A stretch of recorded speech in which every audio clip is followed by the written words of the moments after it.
Assalamualaikum warahmatullahi wabarakatuh. Perkenalkan, nama saya Agung Sejati dari Universitas Primagraha dengan NIM 612012 Program Studi Manajemen Fakultas Ekonomi dan Bisnis kelas RA12 semester 4. Nah, tujuan saya membuat video ini yaitu untuk penilaian ujian tengah semester atau UTS mata kuliah manajemen lintas budaya dengan dosen pengampu Bapak Riki Gana Suyatna STMM. Nah, jadi saya akan meringkas materi yang telah saya pelajari dari awal perkuliahan hingga menjelang UTS. Nah, semoga video ini bermanfaat bagi yang menonton. Jadi, simak terus videonya sampai selesai. Nah, jadi manajemen lintas budaya itu kayak pendekatan ya dalam mengelola organisasi atau bisnis yang melibatkan individu dari berbagai latar belakang budaya. Nah, dalam era globalisasi ini, perusahaan itu sering beroperasi di berbagai negara dengan tenaga kerjanya yang memiliki nilai, norma dan kebiasaan yang berbeda. Nah, jadi oleh karena itu, pemahaman tentang manajemen lintas budaya menjadi penting untuk meningkatkan efektivitas komunikasi kepemimpinan dan kerjasama tim. Manajemen lintas budaya tuh penting banget buat perusahaan biar enggak lost di era globalisasi ini. Nah, kebayang kalau ada tim dari berbagai negara dengan aturan dan kebiasaan yang berbeda-beda. Nah, biar semuanya nyambung ya dan kerja bareng tanpa drama, perusahaan harus ngerti cara komunikasi, leadership yang fleksibel, serta adaptasi yang smooth sama lingkungan kerja.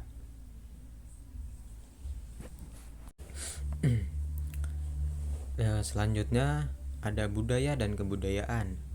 Nah, kedua ini sering dianggap sama, tetapi sebenarnya ada perbedaan di antara keduanya. Budaya adalah pola pikir, nilai-nilai, adat istiadat, dan bahasa yang dimiliki oleh suatu masyarakat.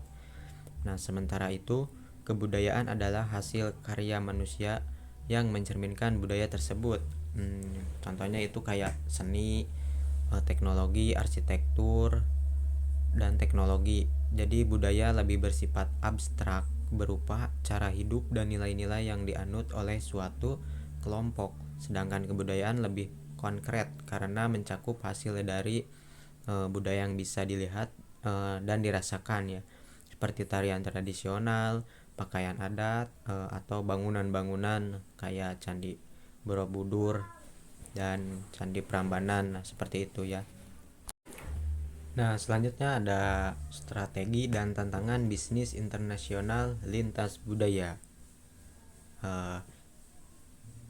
Budaya bisnis internasional tuh bukan cuma soal jualan lintas negara, tapi juga harus paham budaya biar enggak lost di pasar global. Tantangan kayak beda nilai, bahasa, dan aturan hukum bisa bikin ribet. Nah, makanya perusahaan harus punya strategi yang fleksibel ya, mulai dari komunikasi yang smooth, adaptasi sama kebiasaan lokal, sampai ngelola keberagaman di tim buat makin solid.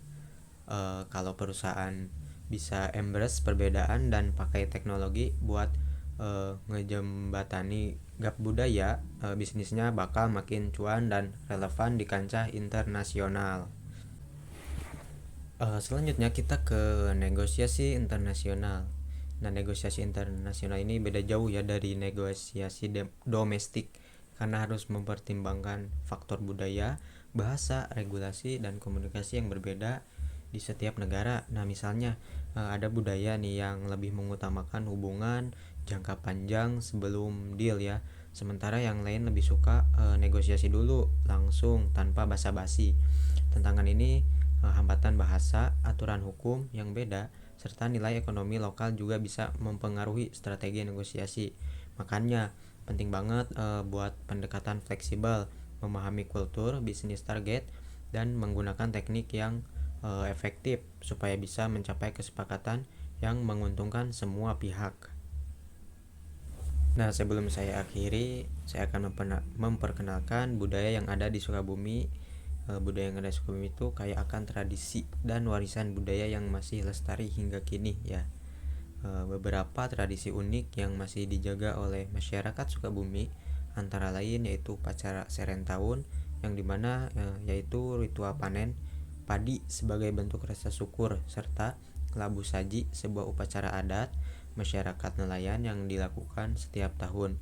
Selain itu, Sukabumi juga memiliki kesenian khas seperti dog-dog lojor ya, yaitu seni musik tradisional yang menggunakan alat musik bambu yang pakai bambu ya, pakai bambu panjang. Nah, budaya Sukabumi juga mencerminkan identitas masyarakat setempat dengan berbagai unsur kebudayaan yang masih berkembang di wilayah ini. Upacara pelestarian budaya terus dilakukan, nah, termasuk melalui festival budaya dan kegiatan seni yang digelar di ruang publik. Nah, mungkin hanya itu saja yang dapat saya sampaikan dalam video kali ini. Kurang lebihnya mohon maaf. Wabillahi taufiq wal hidayah. Wassalamualaikum warahmatullahi wabarakatuh.